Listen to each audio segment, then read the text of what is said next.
황해도 평산신씨, 한자로는 별신 혹은 원숭이 신자를 쓰는 신의 목소리입니다. 네, 여러분 잘 지내셨나요? 네, 마지막 업로드가 석 달 전이었으니까 계절이 바뀌었네요. 아직은 가을이라고 할 수 있을까요? 내일이 수능 날인데, 네, 감기 조심하시고 코로나 조심하시고 건강하게 그렇게 겨울을 맞이했으면 좋겠습니다. 그리고 내일 수능 보시는 수험생들도 화이팅 하시고요. 네, 오늘 함께 할 책은 생각정원에서 출간한 최태성 선생님의 일생일문, 네, 단 한 번의 삶, 단 하나의 질문이라는 뜻을 지닌 일생일문이라는 책입니다. 최태성 선생님은 많은 분들이 알고 계시죠. 네, 되게 인기 있는 그런 역사 선생님이신데 저는 이분의 그 역사를 대하는 태도, 역사를 가르치는 사람으로서 갖고 있는 소명의식 이런 것들이 되게 멋있다는 생각을 했습니다. 비록 선생님의 강의를 들으면서 공부를 했던 그런 세대는 아니지만 네, 그래서 오늘 이 책을 읽을 수 있게 된 게 되게 기쁘고요. 낭독을 허락해 주신 출판사 관계자분들께도 감사의 말씀 드리면서 자, 그러면 첫 번째 글 삶의 마지막 순간 무슨 말을 남길 것인가 인생의 나침반이라는 글을 읽어드리도록 하겠습니다. 내가 17살이었을 때 이런 글을 읽은 적이 있습니다. 만일 하루하루를 당신 인생의 마지막 날인 것처럼 산다면 당신은 분명히 옳은 사람이 되어 있을 것이다. 이 구절은 내게 감동을 주었고 이후 33년 동안 나는 매일 아침 거울을 보면서 스스로에게 이렇게 물었습니다. 오늘이 내 인생의 마지막 날이라면 내가 오늘 하려던 것을 할까? 그리고 여러 날 동안 그 답이 아니오일 때 나는 변화가 필요함을 깨닫습니다. 애플의 전 CEO 스티브 잡스가 2005년 스탠퍼드 대학 졸업식에서 한 연설입니다. 아이폰, 아이패드 등을 통해 창조와 혁신의 아이콘으로 자리한 잡스의 성공 비결은 여러 가지가 있겠지만 오늘이 생애의 마지막 날인 것처럼 하루하루를 소중하고 중요하게 대한 태도를 그 비결의 하나로 꼽는 사람이 많습니다. 단 하루도 허투루 보내지 않았던 그 뜨거운 열정이 그의 성공을 이끌었다는 것이죠. 한번 생각해 볼까요? 오늘이 우리에게 주어진 마지막 날이라면 무엇을 하고 싶으세요? 그리고 삶의 작별을 고하는 마지막 순간 어떤 말을 남기고 싶으신가요? 저는 마지막 날 무엇을 할지는 아직 정하지 못했지만 눈을 감을 때 하고 싶은 말은 이미 결정했습니다. 전 재산을 팔아 독립운동을 펼친 우당 이회영 선생은 평생 한 번의 인생 어떻게 살 것인가 라는 질문을 품고 사셨는데 그분이 내놓으신 답이 이거였어요. 내 일생으로 답했다. 내 일생으로 답했다. 자신이 목표한 바를 평생에 걸쳐 실천했다는 의미인데 저 역시 일생으로 답하고 싶습니다. 답은 준비되어 있는데 그 답을 정말 이야기할 수 있을지는 모르겠습니다. 다만 눈을 감는 순간 후회가 남지 않도록 제 삶을 부끄러워하지 않도록 오늘도 최선을 다할 뿐입니다. 물론 저는 감히 이회영 선생처럼 나라의 독립 같은 거창한 목표에 일생을 걸지는 못합니다. 다만 제가 잘하는 것을 열심히 할 뿐입니다. 우리 역사를 널리 바로 알리는 것이 우리 사회에 조금이나마 기여하는 길이라는 그런 믿음으로 초등학생부터 성인까지 누구나 한국사를 무료로 마음껏 배우고 익힐 수 있는 환경을 만드는데 도움이 되고자 노력하고 있습니다. 앞으로도 계속 그럴 거고요. 그래서 나중에 부족하지만 그래도 내 일생으로 답했다 라는 이야기, 이 준비된 말을 꼭 하고 싶은 것이 제 꿈입니다. 삶의 마지막 날, 무슨 말을 남길 것인가? 이 질문을 품고 살아가는 사람은 하루하루를 헛되이 보내지 않을 겁니다. 지금껏 살아온 인생을 정리하는 마지막 날, 지난 모든 시간을 돌아보며 남길 한마디, 그 한마디의 의미와 중요성을 떠올리며 산다면 나태해지고 게을러지고 싶은 순간순간의 유혹에도 굳건히 버틸 수 있을 테니까요. 그 한마디는 곧 삶의 목표이자 지향점, 즉 인생의 나침반이 되겠죠. 제가 이회영 선생의 유언을 제 마지막 날의 한마디로 정했듯 지금 이 책을 읽고 있는 여러분의 마지막 한마디에 이정표가 될 만한 말들, 그 말들을 남긴 인물들을 함께 만나보려고 합니다. 먼저 김학연 선생입니다. 독립운동가이자 교육가였던 그는 국군이 기울자 전 재산을 팔아 북간도로 떠났습니다. 북간도는 두만강 위쪽에 위치한 그런 지역이죠. 그곳에서 식솔들과 함께 5만여 평의 땅을 매입해 한인촌을 건설했죠. 이곳이 동방, 즉 한반도를 밝히는 곳이라는 뜻을 지닌 명동촌입니다. 김학연은 명동촌을 조국을 다시 일으켜 세울 인재를 기르는 곳으로 만들고자 했습니다. 그렇게 한국 최초의 신학문 민족교육기관인 서전서숙과 서전서숙을 계승한 명동학교가 세워졌습니다.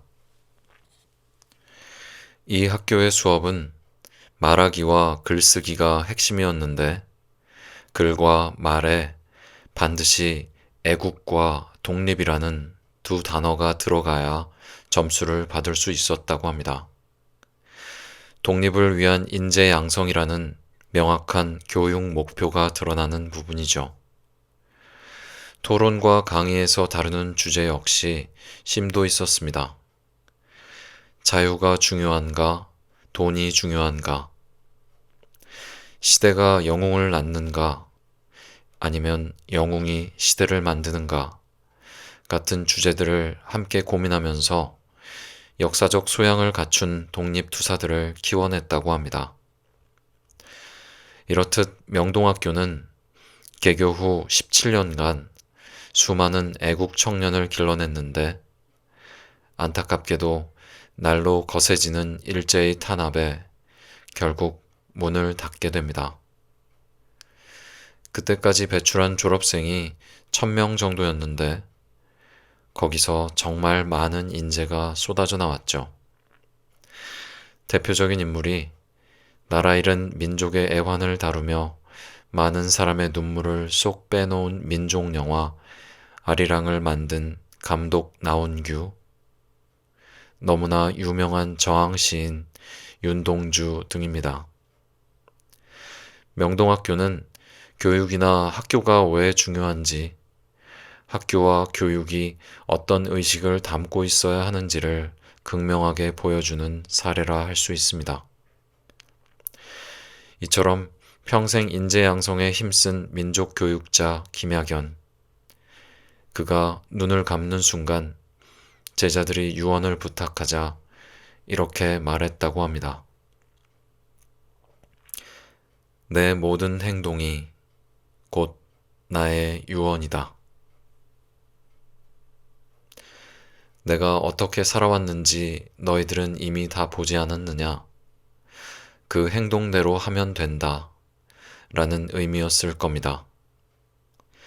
자신의 삶에 대한 자신과 그리고 그 자신감을 갖기까지 그가 기울였을 엄청난 노력이 느껴지는 말이 아닐 수 없습니다. 스스로 삶을 돌아보고 끊임없이 정제하는 의지의 유언이라 할 수 있죠. 저는 그의 삶에 대한 자신감보다 그 자신감을 갖기까지의 과정에 뜨거운 박수를 보내고 싶습니다.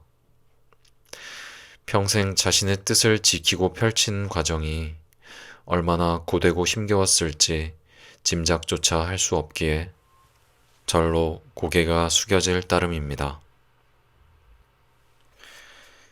다음으로 만나볼 인물은 이름이 좀 많습니다.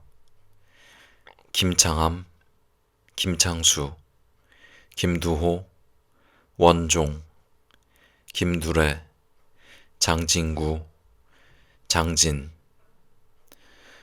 이 이름 모두가 한 사람의 것인데 혹시 누군지 아시겠어요? 바로 백범 김구 선생입니다. 김구는 살아생전 총 9개의 이름을 썼는데 김창함은 그의 아명이고 김창수는 동학에 입교하면서 쓴 이름입니다. 김창수일 때 김구는 치아포에서 만난 일본인 스치다 조스케를 명성황후 시해범으로 오해해서 살해하고 이로 인해 감옥에 갇혔다가 탈옥하는데 김두호는 이때 신분을 숨기고자 쓴 가명입니다. 이후 지방을 떠돌다 공주 마곡사에서 출가해 원종이라는 법명을 받았고 다시 속세로 나오면서 김두래라는 이름으로 생활했습니다. 그리고 25살 때 마침내 김구라는 이름을 사용하는데 이때의 구는 거북구자였습니다. 우리가 아는 9구를 쓰게 된 건 항일 비밀결사 신민의 활동을 하다 안학사건에 연루돼 형을 살다 출소하면서입니다. 9구로 정한 이유에 대해서는 여러 가지 설이 있는데 그중 하나는 10사람이 있으면 그중 9번째에 해당하는 사람이 되고 싶다 라는 뜻이었다는 겁니다. 사실인지는 알 수 없으나 늘 겸손하고 다른 사람들을 존중했던 그의 모습을 떠올리면 설득력 있는 설인 것 같기도 합니다. 그 뒤로도 김구의 이름은 몇 번 더 바뀝니다. 본격적으로 독립운동을 펼치면서 일제의 감시를 피해 장진구, 장진 등의 이름을 갖고 중국인 행세를 하다가 1938년 그의 나이 63이 되어서야 비로소 김구라는 이름을 당당히 밝히고 이후 계속 그 이름으로 살아갔습니다. 김구는 이름뿐 아니라 종교도 많았습니다. 우선 어렸을 때는 과거 시험을 준비하면서 자연스레 유교를 공부했고 그러다 앞서 살펴봤듯 동학에 입도했고 마곡사에서 출가하면서 불교에 귀의했으며 1903년 신민회를 통해 애국 계몽운동을 하면서는 기독교에 입교했습니다. 9개의 이름, 4개의 종교. 그는 왜 계속 이름과 종교를 바꿨던 걸까요? 이 모든 과정에서 김구의 목표는 하나였습니다. 어떻게 나라를 구할 것인가? KBS 1TV 역사기행 그곳을 통해 김구 선생의 여정을 따라간 적이 있는데 그가 믿은 종교들에 대해 들은 개그맨 이윤석 씨가 이런 말을 하더군요. 그분의 종교는 독립일 수도 있겠네. 맞습니다. 김구는 나라의 독립을 위해 그 하나의 목표를 위해 많은 변화를 감내한 것입니다. 김구는 조국을 위해 평생을 바친 정치가이자 독립운동가였죠.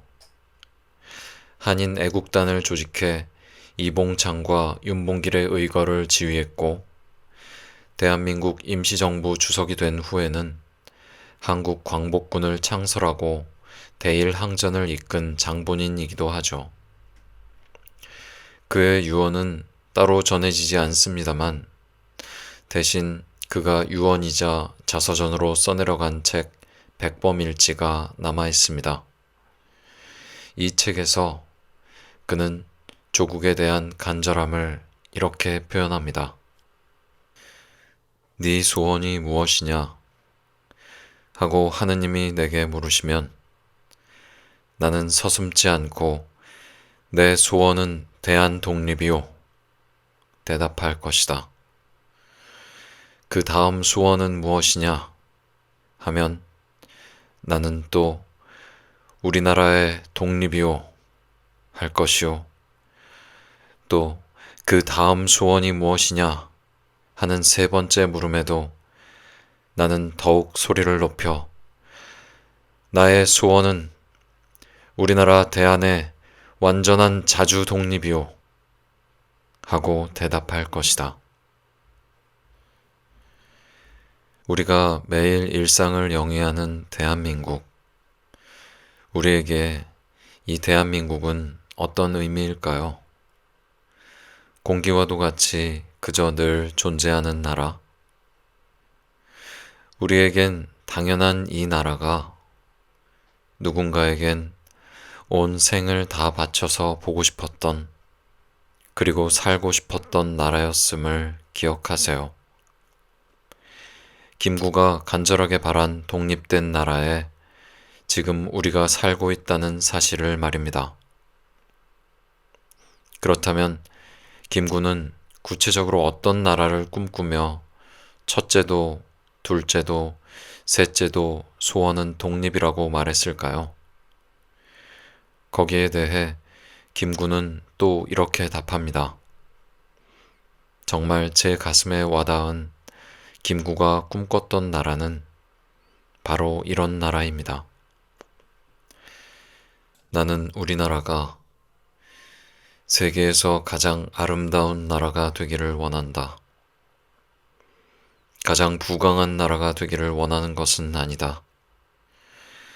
내가 남의 침략에 가슴 아팠으니 내 나라가 남을 침략하는 것을 원치 아니한다. 우리의 부는 우리 생활을 풍족히 할 만하고 우리의 힘은 남의 침략을 막을 만하면 족하다. 오직 한없이 가지고 싶은 것은 높은 문화의 힘이다.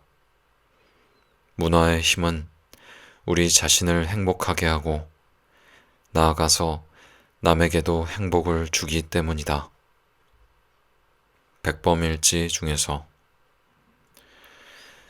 문화 강국론은 정치인 김구의 내공이 고스란히 드러나는 주장이 아닐까 싶습니다.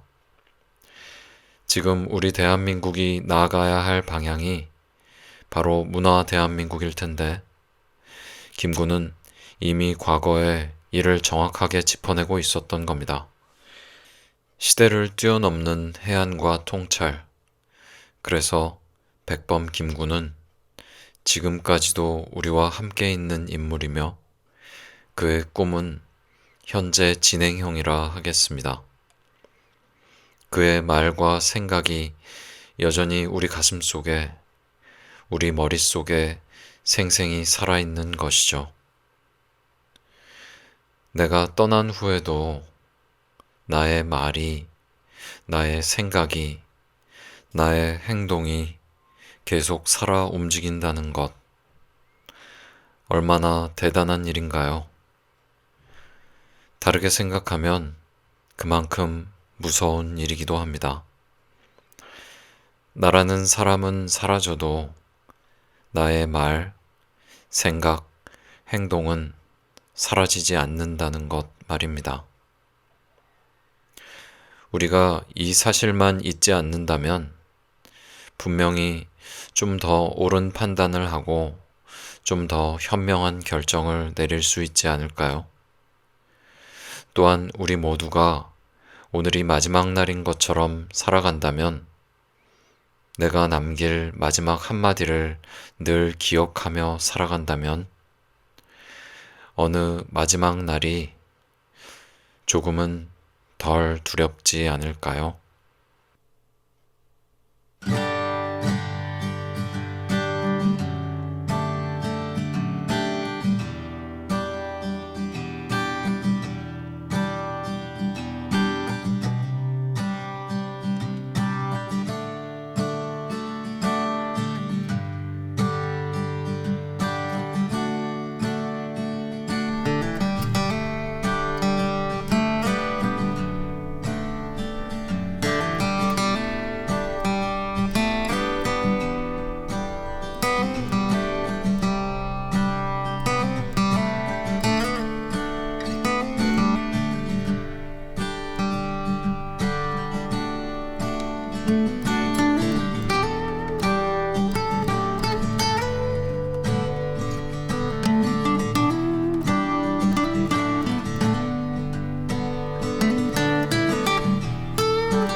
네.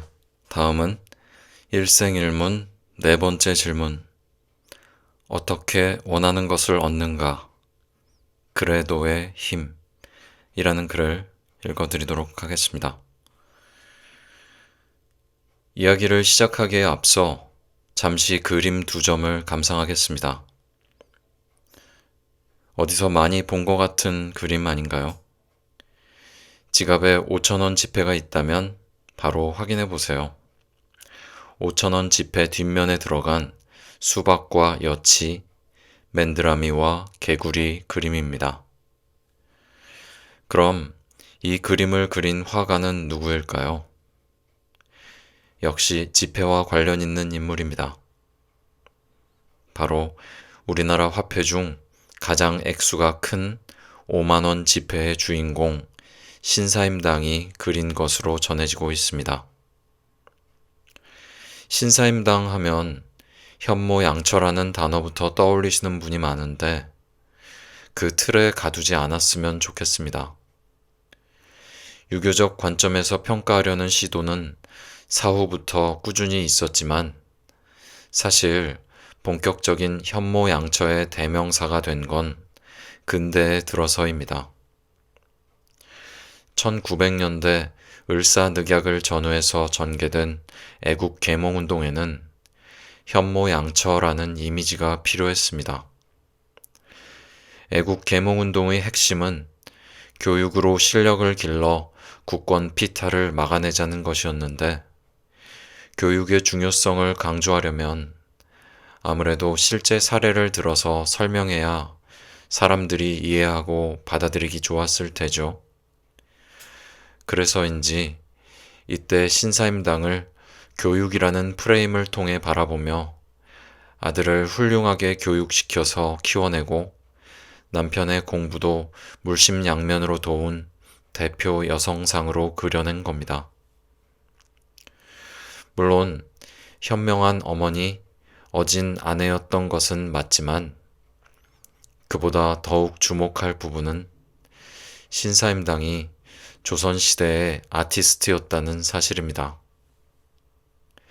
누구의 어머니, 누구의 아내가 아닌 신사임당 본연의 모습이라고 할 수 있겠죠. 그는 당시 문인들 사이에서 산수화와 포도 그림을 잘 그리는 화가 신씨로 칭송받습니다. 특히 산수화에 비해 인정받지 못했던 초충도를 회화의 한 장르로 올려놓은 화가로 평가받고요. 네, 여기서 초충도는 풀초자에 벌레충자를 쓰는 것 같습니다. 맞을 거예요. 수박과 여치, 맨드라미와 개구리도 이 초충도에 해당합니다. 물론 그림을 그리며 재능을 펼치는 과정이 쉽지는 않았을 겁니다. 조선시대는 남녀 차별이 심했고 여성이 자신의 뜻과 재능을 마음껏 발휘하는 건 거의 불가능에 가까웠기 때문입니다. 그리고 이것이 지금 신사임당을 이야기하는 이유이기도 합니다. 왜 그럴 때가 있잖아요. 간절히 원하는 것, 꼭 이루고 싶은 것이 있는데 뜻대로 되지 않을 때, 아무리 노력해도 성과가 잘 나지 않고 주변에 누구도 응원해주지 않고 세상이 마치 나의 꿈을 가로막는 거대한 장벽처럼 느껴질 때 말입니다. 어떻게 하면 돌파할 수 있을지, 이 난관을 뚫고 나갈 방법이 있긴 한 건지 막막하기만 할 때 신사임당의 삶이 해결의 실마리를 제공해 줄 수 있을 것 같습니다. 어떻게 원하는 것을 얻는가? 그 방법은 과연 무엇인가? 신사임당 역시 이 쉽지 않은 질문을 마음속에 품고 그 질문에 대한 자신만의 답을 찾아나간 인물이 아닐까 싶습니다. 조선시대 여성은 남성에 종속된 존재였습니다. 아들을 낳아 집안의 대를 잇고 남편의 과거 급제를 위해 집안 경제를 책임져야 했으며 수없이 많은 집안 제사를 준비해야 했죠. 신사임당의 처지도 마찬가지였습니다. 자신에 비해 보잘것없었던 집안의 이원수와 결혼했는데 그는 신사임당과의 혼인으로 집안이 안정되자 비로소 과거를 준비합니다. 하지만 학문에 별 뜻이 없었던지라 계속 낙방했고 50살이 되어서야 간신히 수훈 판관이라는 관직을 얻습니다. 그런데 설상가상 이원수는 주막집 안악을 가까이하며 외도까지 했습니다. 상황이 이렇다 보니 집안 살림과 경제, 자녀 교육은 모두 신사임당의 몫이었습니다. 어릴 때부터 그림과 글씨에 탁월한 재능이 있었고 친가와 외가 모두 명망 있고 유복한 집안인데다 그에 대한 외할아버지와 아버지의 사랑이 각별해서 아주 행복한 어린 시절을 보낸 사람인데 참으로 안타까운 일이었죠.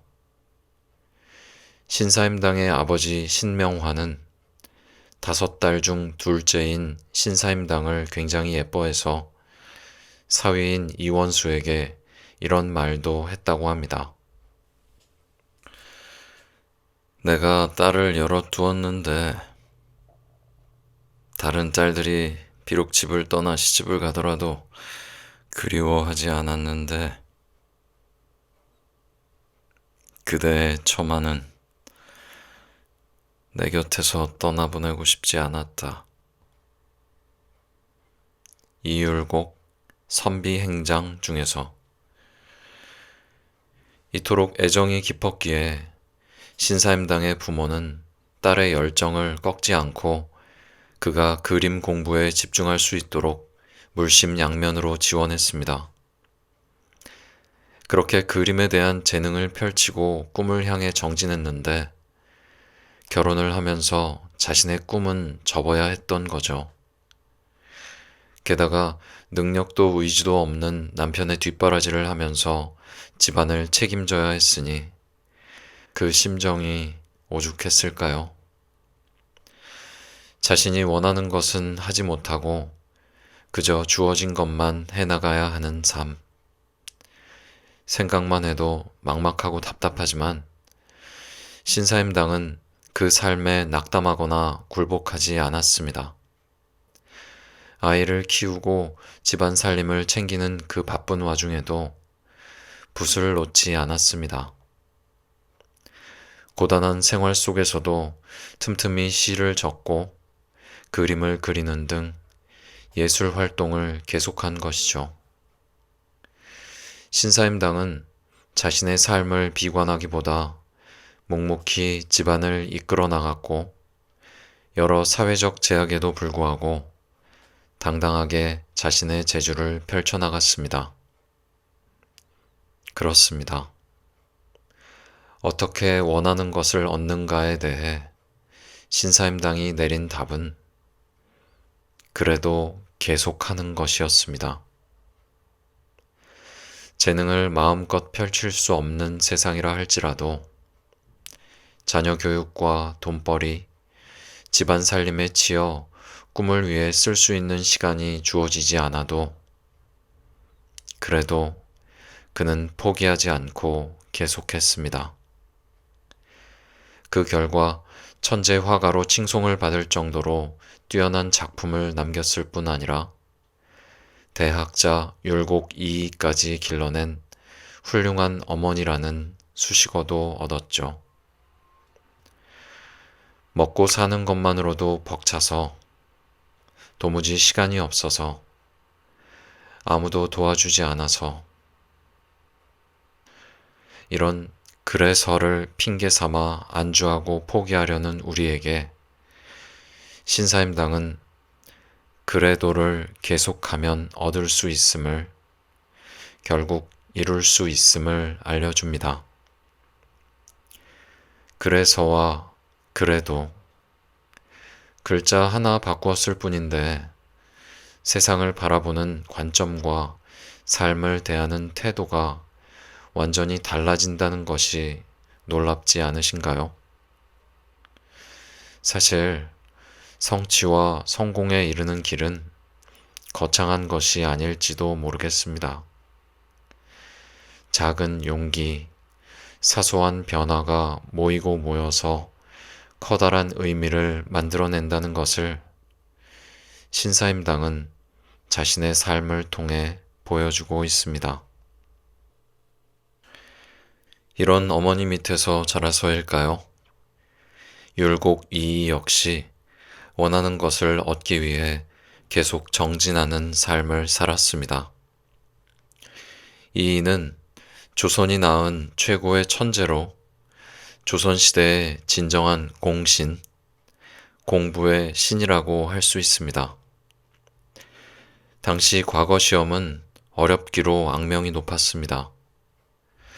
더욱이 대과 시험은 3년에 한 번씩 열렸고 전국에서 모여든 수많은 사람 중 문과는 딱 33명만 합격할 수 있었습니다. 그런데 이이는 그 어렵다는 과거 시험에 무려 9번이나 장원급제를 해 구도 장원공이라고 불리기도 했습니다. 이이는 경몽요결이라는 책에서 자신의 공부 비법을 밝혔는데 이를 보면 그의 성취는 단지 타고난 두뇌 덕분이 아니라 오랜 노력과 수련의 결과임을 알 수 있습니다. 몇 가지만 살펴볼게요. 입지, 분명하게 뜻을 세워야 한다. 혁구습, 잘못된 옛 습관을 타파해야 한다. 지신, 몸가짐을 바로 하고 정진해야 한다. 뜻, 그러니까 원하는 것을 분명히 하고 이를 얻는데 방해되는 잘못된 습관은 모두 버리고 계속 나아가는 것이 그의 공부 비법이었습니다. 특히 혁 구습과 관련해 그가 남긴 이야기는 일상에 치여 나태해지려는 순간 정신이 번쩍 들게 만듭니다. 원하는 걸 얻고 싶은데 방법을 몰라 고민이라면 우선 이렇게 시작해보면 어떨까요? 오늘 잘못된 일을 내일 고치고 아침에 후회한 일을 저녁에 고치는 겁니다. 그리고 그런 작은 변화들을 멈추지 않고 계속해 나가는 겁니다. 아무리 힘들고 고되더라도 때로는 발전 없이 제자리 걸음만 하는 것 같아도 그래도 계속 해나가다 보면 어느 날 비로소 원하던 그곳에 다다른 자신을 발견할 수 있다는 걸 신사임당과 이 일을 통해 알게 되었으니 말입니다.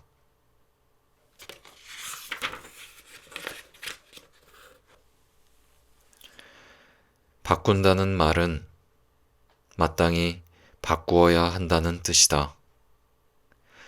만약 마땅히 바꾸어야 한다는 말을 세 차례 자세하게 살펴보아 모두 상황에 적합하면 믿을 수 있다. 이때 마땅히 바꾸어야 할 일을 두려워하며 바꾸지 않으면 그 때를 놓쳐서 해롭다. 이 성악지묘 중에서